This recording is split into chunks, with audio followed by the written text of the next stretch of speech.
네, 창조과학 부분을 지나고 있어요. 오늘은 노아 시대의 홍수 사건을 살펴보려고 합니다. 자, 창조과학자들은요, 이 홍수를 두 가지로 나눠요. 홍수가 물이 범람하고 있을 때를 홍수 전기로 보고, 이제 물이 빠지고 있을 때를 홍수 후기라고 따로 구분을 해놓았습니다. 노아가 600살 때에 홍수가 시작을 했습니다. 그리고 나서 비는 40일 동안 억수로 쏟아졌습니다. 성경은 이렇게 이야기하고 있어요. 물이 땅에 더욱 넘침에 천하의 높은 산이 다 잠겼다라고. 그러니까 천하의 높은 산이 다 잠겨가지고 이제 정박할 만한 산조차 없을 정도로 물이 가득 넘쳤습니다. 여러분 생각해 보세요. 물은 당연히 위에서부터 아래로 흐르잖아요. 그런데 위에서부터 아래로 흐르는데 흐를 물이 없을 정도로 땅이 아예 넘쳤으면 도대체 얼마만큼 물이 온 겁니까? 비가 온 겁니까? 그래서 성경은 이렇게 이야기하죠. 창세기에서 깊은 샘에 있는 것들이 다 터졌고 하늘의 창문이 아예 열려졌다고 얘기해요. 하늘의 창문이 다 열려졌다고. 그 정도로 하나님이 물로 심판하셨던 땅이 이 땅이었습니다. 그리고 나서 1년이 꼬박 지난 다음 해에 2월 27일 날 하나님께서 방주에서 나오라는 말씀을 통해서 노아와 노아의 가족들이 이제 다시 한번 이 땅에서 새로운 제2의 인생을 살아갔던 게 창세기 스토리입니다. 한 장 넘겨주세요. 보면은 발견되었던 화석들을 통해서 노아와 또 홍수가 픽션 소설이 아니라 어떤 지어낸 이야기가 아니라 성경 말씀대로 진짜 일어났던 사건이었구나라는 것을 어느 정도 알 수 있습니다. 자, 중요한 단어는 뭐냐면 어느 정도 알 수 있어요. 발견된 화석들을 통해서 진짜 그 성경의 노아 홍수 사건은 확실히 있었던 사건이라는 것을 어느 정도는 알 수 있습니다. 여러분, 물고기가 잘 놀다가 죽으면, 일반적으로 그냥 죽으면 작은 물고기들이 잡아먹고 또 이제 박테리아에 의해 분해되면서 형체를 금방 잃어버립니다. 그런데 물고기 화석들을 보면 정말 기가 막히죠. 아가미, 등뼈, 지느러미까지 완벽하게 보존이 되어 있습니다. 이 말은 즉 물고기가 일반적인 루틴으로 죽어가지고 이렇게 된 게 아니라 살아있을 때의 화석화가 진행되었기 때문에 완전히 보존이 되었다는 거예요. 하나 넘겨주세요. 그러니까 물고기가 이렇게 잘 놀고 있다가 갑자기 흙이 덮쳐버린 겁니다. 그런데 다량의 흙, 진짜 이 물고기보다 더 빠를 정도로 흙이 덮을 정도의 그 다량의 흙과 그 다음에 빠른 속도로 침체되는 그 흙이 이 놀고 있는 물고기를 덮쳐야 바로 순식간에 화석화가 진행이 되는 겁니다. 한 장 더 넘겨주세요.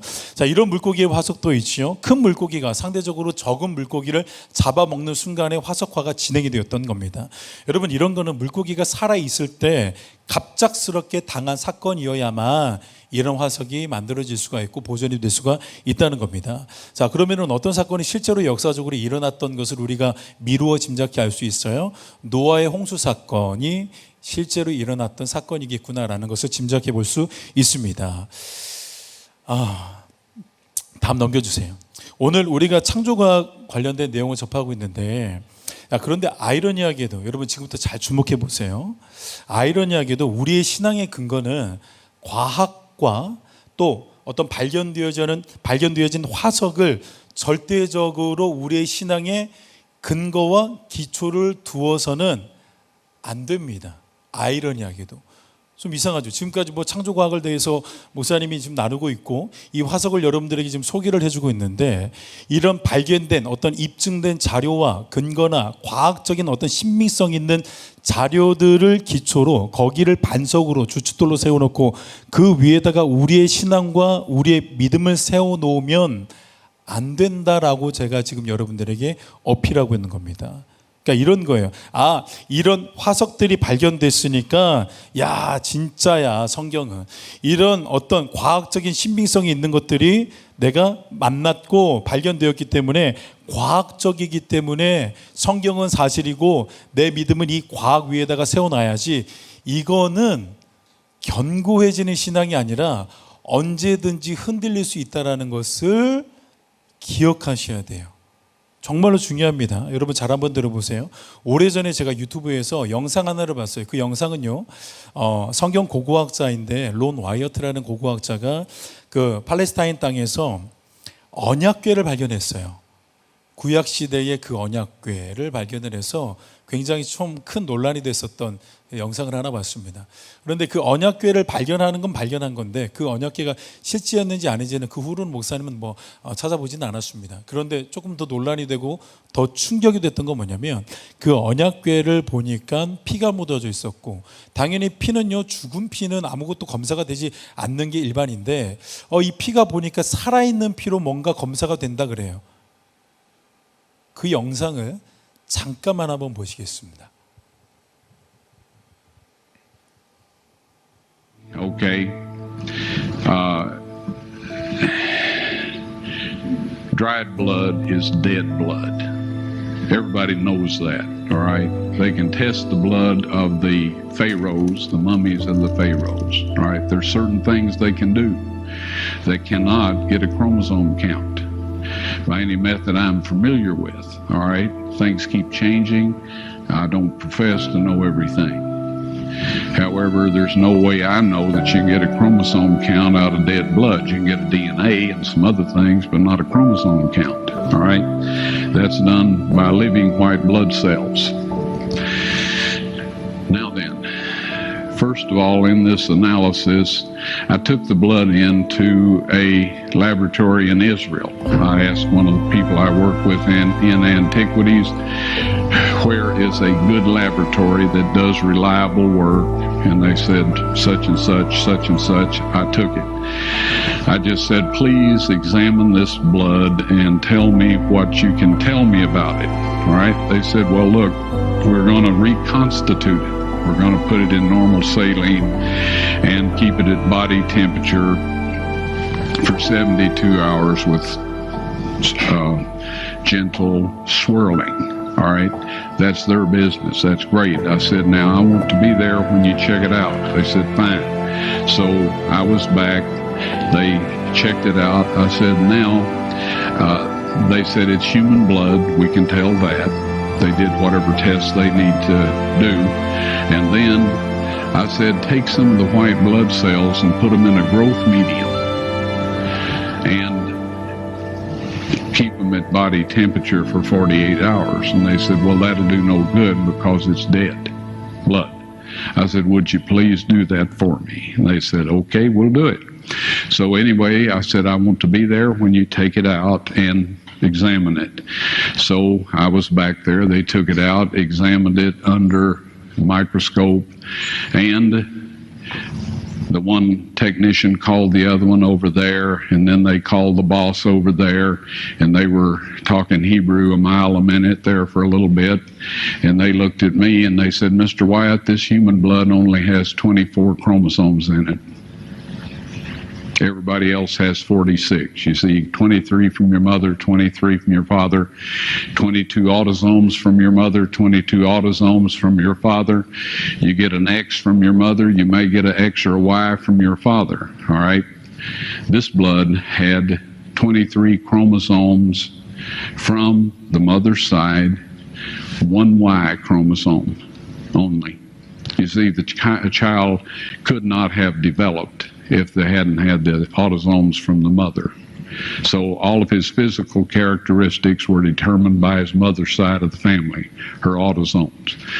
His maleness was determined by this one Y that came from a source, not a human male. Then they said, this blood is alive. And then they said, whose blood is this?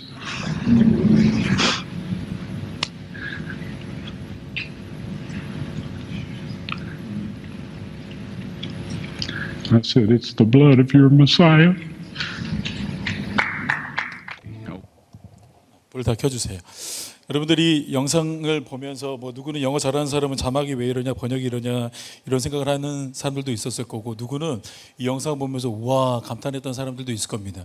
실제로 이 사람의 주장에 따르면 이 언약궤가 어디에서 발견됐냐면 땅 깊은 곳에서 발견되었는데, 이 깊은 곳 위에 쪽으로 근방에서 예수님이 십자가에서 처형을 당했다라고 하고, 그 십자가 처형당할 때 성경은 기록하기를 땅에 지진이 있고 진동이 있어서 갈라졌고, 그 예수의 피가 그 갈라진 틈을 타고 결국에는 언약궤에 달라졌다라고 주장을 합니다. 그러면서 이 영상을 보면서 많은 사람들은 우와, 예수님이 이런 식으로 또 구약의 어떠한 부족했던 제사를 완벽하게 성취하셨구나라고 감탄하면서 들었을 수도 있어요. 자, 저는요 절대로 이분의 신앙이나 고고학적인 발견을 맹목적으로 비판하거나 비난할 생각은 정말로 조금도 없습니다. 그러나 확실하게 할 것은 있습니다. 만약에 이 영상에 큰 감동을 받고 어떤 고고학적인 발견, 과학적인 검증에 여러분의 신앙과 믿음을 딱 세워놓기 시작하잖아요. 그러면 중요합니다. 또 다른 과학이 그 과학적 자료와 과학적 입증된 사실을 뒤집어 버렸을 때 여러분들의 신앙은 곧바로 흔들릴 수밖에 없어요. 예를 들어서 이런 거죠. 이 고고학자, 이 사람이 주장했던 그리고 발견했던 이런 것들을 어떤 더 과학이 발전되고 더 깊은 조사를 통해서 이 언약궤는 사실 언약궤가 아니었네 라는 어떤 자료가 갑자기 나왔다고 한번 쳐보시죠. 그리고 사실 보니까 그 피는 사람의 피가 또 아니었네 라고 또 과학적인 입증 자료가 나왔다고 생각해 보세요. 만약에 이러한 과학적인 것 같은 뭔가 고고학적인 발견을 통해서 여러분들이 그 신앙을 세워놔 버리잖아요. 또 다른 과학이 공격이 있을 때 여러분들은 어떻게 돼요? 그때부터 갑자기 이제 흔들리기 시작해요. 여러분들이 믿고 있었던 그 믿음과 여러분들이 가지고 있었던 그 신앙의 중추신경이 완전히 오류로 뒤범벅거리게 된단 말입니다. 그래서 제가 지금 이렇게 창조과학을 이야기하면서도 이 과학적인 신빙성과 자료들과 화석들은 우리의 신앙의 절대적인 기준이 돼서는 된다, 안 된다? 안 된다. 그러면 어느 정도만 있어야 되냐? 참고용. 그리고 이렇게 하나님이 역사하셨겠구나. 이 정도의 어떤 지적인 수준에서 알므로만 알고 있어야 되지, 우리의 신앙을 거기에다가 완전 올인해버리면 그거 갑자기 딱 돌아가 버리면 어떻게 할 건데, 그거 갑자기 뒤집는 어떤 역사적인 사건이나 어떤 역사적인 발견이 일어나 버리면 어떻게 할 건데요. 그러니까 맹목적으로 거기에다가 우리 신앙과 믿음을 세워놓으면 안 된다라는 거예요. 자, 목사님, 그러면은 노아의 홍수가 진짜라는 것을 성경을 통해서 어떻게 입증하고 어떻게 사실이라고 말할 수 있습니까?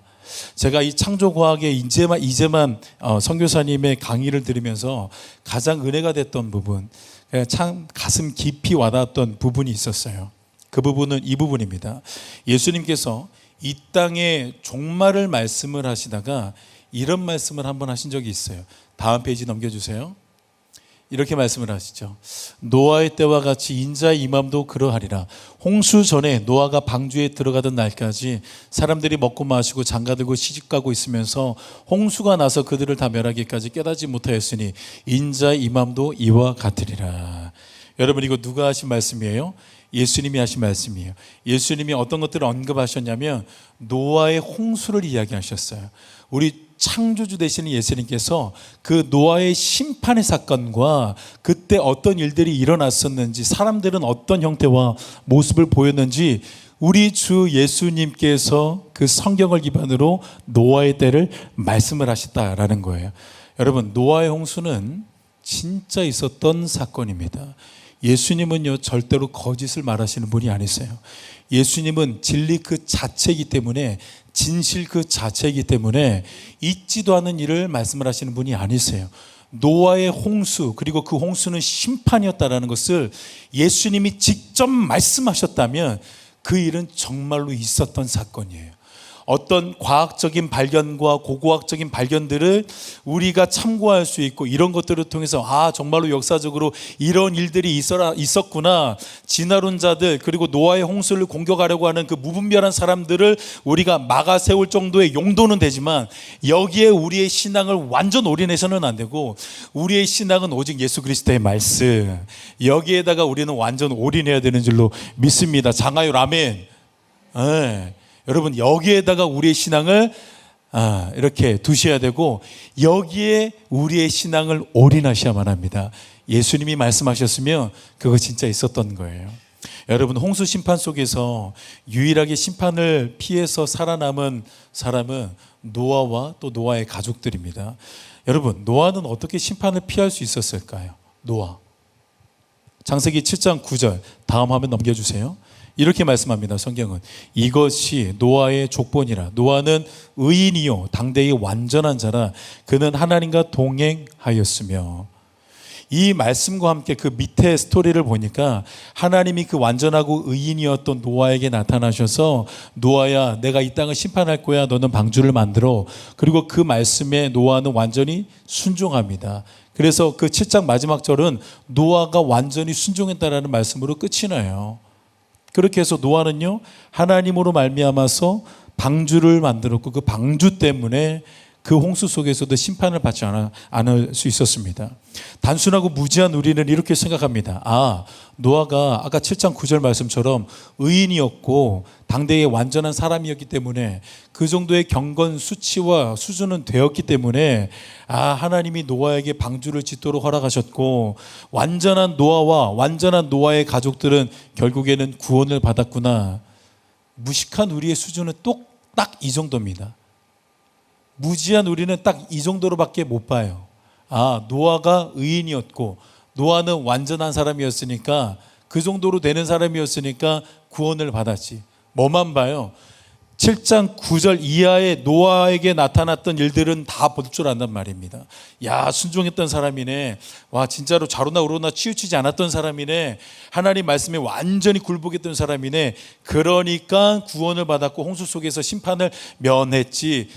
우리의 수준이 꼭 이 정도예요. 이것만 봐요. 무슨 말이에요? 7장 9절 이후에 나타난 건 본단 말입니다. 우리 눈에 보이는 건 본단 말입니다.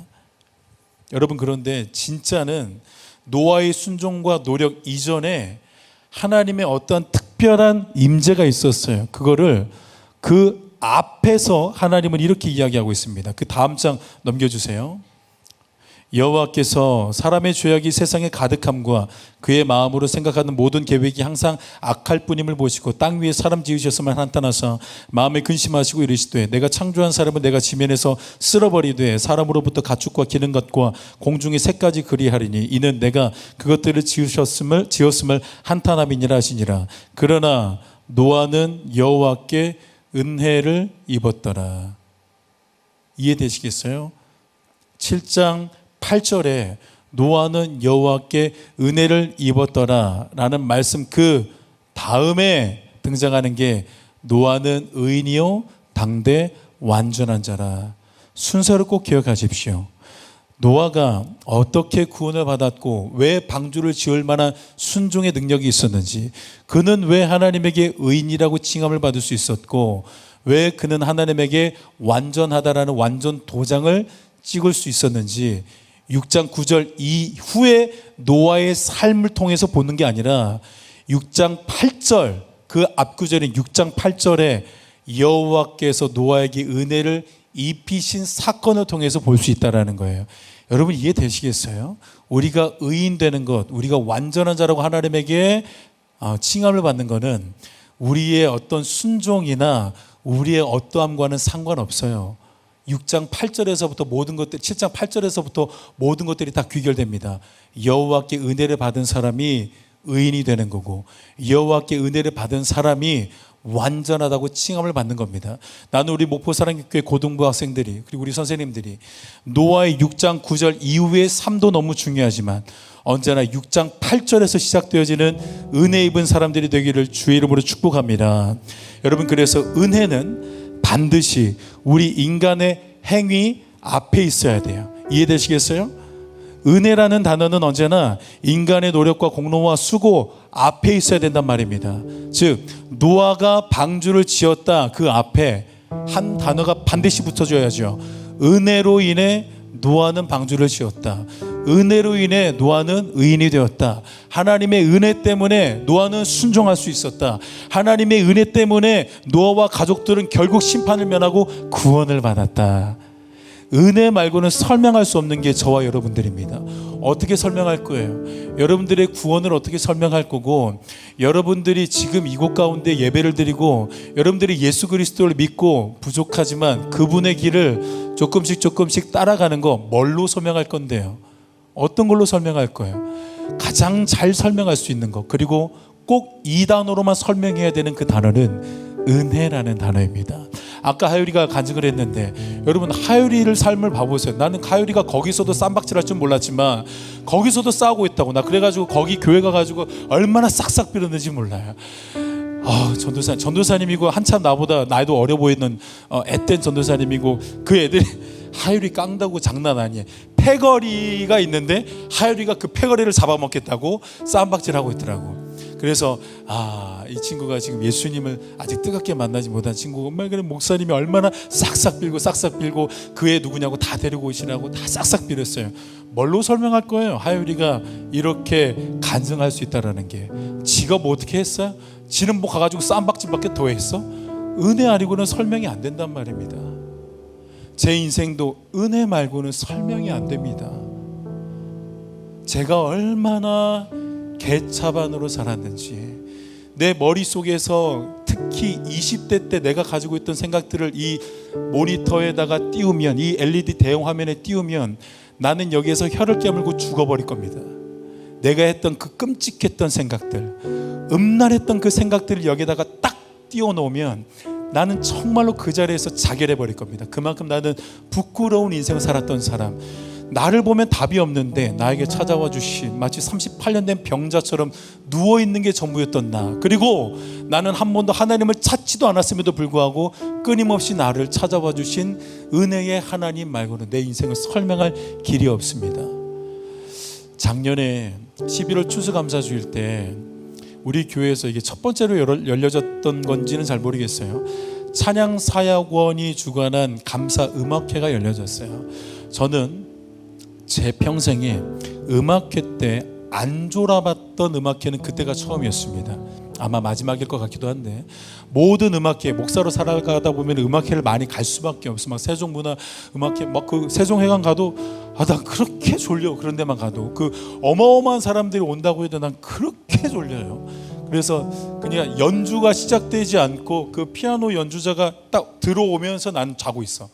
그만큼 나는 클래식이나 어떤 음악회랑은 어울리지 않는 기질을 가지고 있는 사람인데, 그때는 정말로 한 번도 졸지 않았던 참 은혜로운 음악회였습니다. 그리고 졸지 않았던 음악회뿐만 아니라 내 인생에서 그렇게 오열하면서 음악회에 참석했던 적도 그때가 처음이었습니다. 폭풍 오열을 했었습니다. 맨 앞에 앉아 있었는데 그때 그 폭풍 오열을 감출 수가 없을 정도로 너무 많이 오열을 했었습니다. 제가 오열을 할 수밖에 없었던 구간이 있었어요. 그 구간은 뭐냐면, 우리 인생을 많이 사신 우리 권사님들께서 파란 드레스를 입으시고 우아하게 등단하셨습니다. 그리고 그 권사님들이 부르신 찬양에서 저는 오열하기 시작했습니다. 그 권사님들이 우아하게 정말로 해보다 더 밝은 표정과 새보다 더 맑은 소리로 찬양하셨던 그 찬양은 이런 찬양이었어요. 내 평생 살아온 길 뒤돌아보니 주의 은혜라. 이 은혜 찬양을 우리 권사님들이 쭉 부르기 시작하셨어요. 그때 제가 갑자기 눈물을 진짜 호수 꼭지 틀어놓은 것처럼 쏟기 시작했습니다. 권사님들 참 살기 힘든 세월, 험악한 세월, 모진 고통의 터널을 뚫고 가면서 지나온 세월이셨을 텐데, 자녀들 때문에 잠도 잘 주무시지 못하는 날들이 너무 많으셨을 거고, 예수님을 믿는 게 이렇게 힘든 일인가, 이렇게 가슴에 난도질되는 상처들이 많은 길인가, 그렇게 정말 피비린내 나는 전쟁을 살아오셨을 그 권사님들이신데, 그 권사님들이 갑자기 우아하게 천사들도 음모한 모습으로 내 평생 살아온 길 주님의 은혜다라고 고백하니까 그 자리에서 눈물을 흘릴 수밖에 없었어요. 사랑하는 여러분, 우리는 지금 무지해서 다 알지 못해요. 하지만 여러분들이 그리고 제가 우리 주 예수 그리스도를 만나게 되는 그날 선명하게 알게 될 사실 하나가 있습니다. 정말 모든 것이 다 은혜구나. 내가 그때 그때 이런 시련을 만났던 것도 은혜였고, 내가 그때 이 사람을 만났던 것도 은혜였고, 내 자녀가 이러한 아픔들이 있었던 것도 나에게 은혜였구나. 야, 그때 수련회 때 내가 이렇게 은혜를 받았던 거, 내가 이렇게 열심히 했던 걸로만 알았는데 이것도 결국에는 선생님들이 21일 동안 금식하며 새벽마다 깨워 기도해 주셨던 은혜였구나. 다 은혜였구나.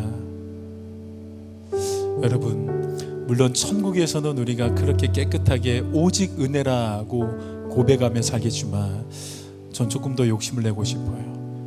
우리 고등부 학생들이, 우리 선생님들이 이 땅에서부터 그 천국 백성답게 은혜 아니고는 설명할 수 없는, 은혜 아니고는 어떤 것도 고백되지 않는 은혜 입은 자로 겸손하고 깨끗하게 살게 되기를 주의 이름으로 축원합니다.